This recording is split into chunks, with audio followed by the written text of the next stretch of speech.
Well, howdy folks, it's Matthew, your friendly neighborhood technician, and I just wanted to make a video for you here and show you how to change a tie rod end. Now this tie rod end is on a 2000 Nissan Maxima, but you can go ahead and follow this procedure for just about any tie rod end.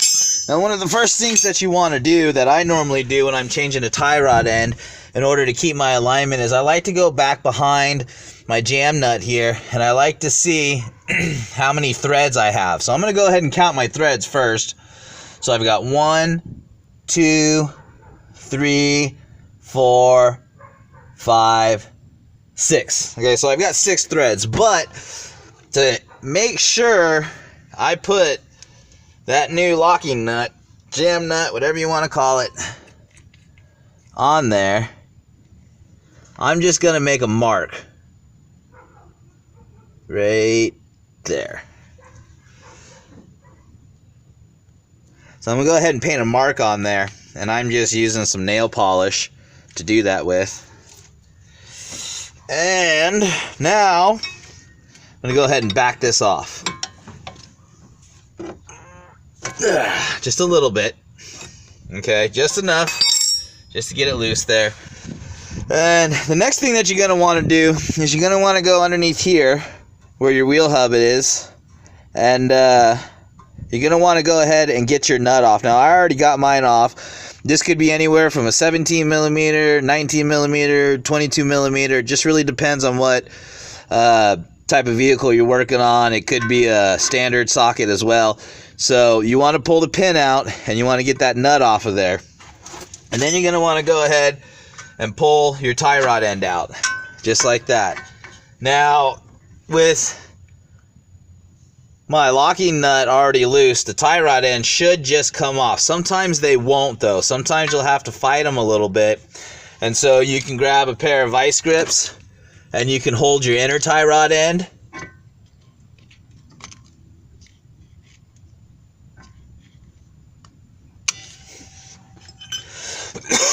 And then take your wrench and go ahead and loosen it like that, and you can hold it like that. You can also use a pipe wrench on your inner tie rod end to hold that as well if you don't have a pair of vice grips.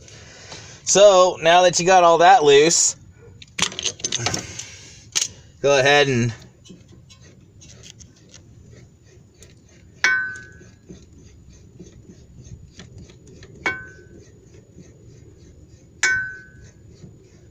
pull your tie rod off, and you can see why we're changing these. They are completely gone. Go ahead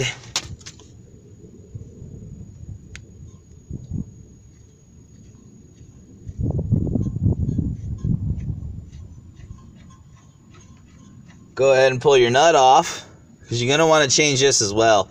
Now I've had tie rod ends where this has been grown, this has grown together with the tie rod end, so you may want to get a little heat to get that apart. Spray it with some PB Blaster. Alright, now if you can see, we have our mark right here, and that leaves us with 1, 2, 3, 4, 5, 6. That leaves us with 6 threads.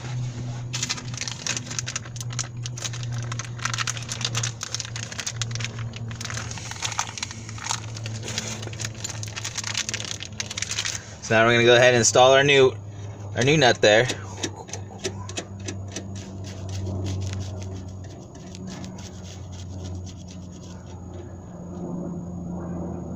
Alright, we're going to go just over our paint mark, right?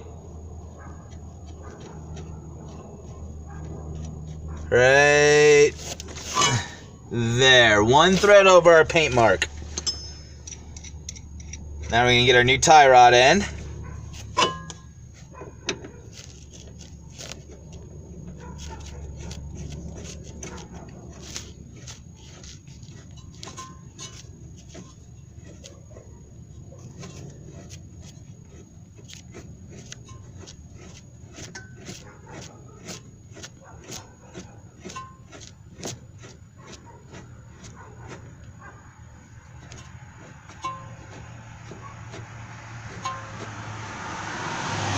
Alright, and there we are. Now we're one thread, and we're going to bring our locking nut back.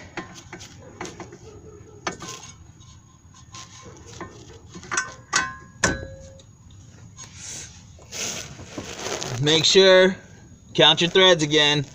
1, 2, 3, 4, 5, 6. Alright.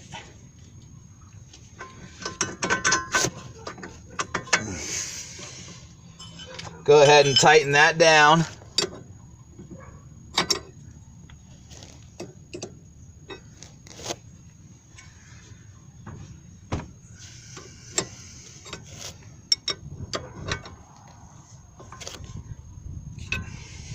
And then install your new nut along with your new locking pin there.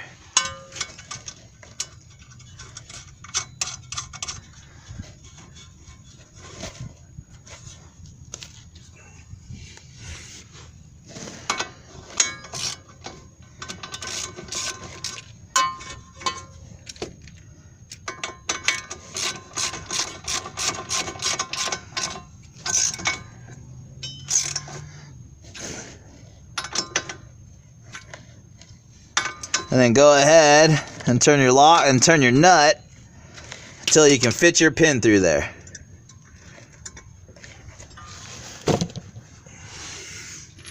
Might even have to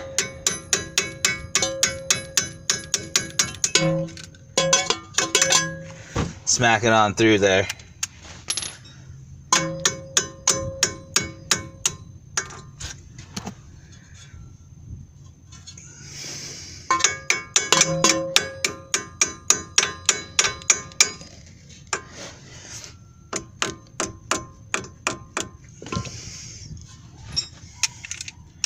And you may even have to adjust it just a little bit to make life easier for you, if you can.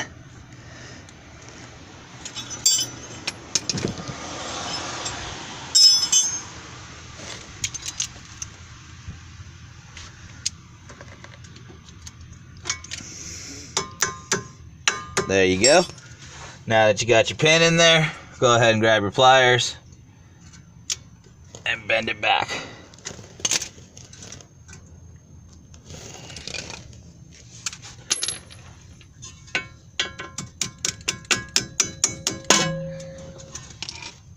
And once you've done that, you're good to go. And you just installed your new tie rod end, and you've been able to keep your alignment. Now all you gotta do is reverse procedure on the other side, and you're done. Well, everybody, I really appreciate you watching my videos. I appreciate you supporting me. If you have any questions about this job, or honestly any other job you have going on, shoot me a question in the comments. I'm pretty good at getting back at people, and all that other good stuff. So this is Matthew, your friendly neighborhood technician. I am signing off.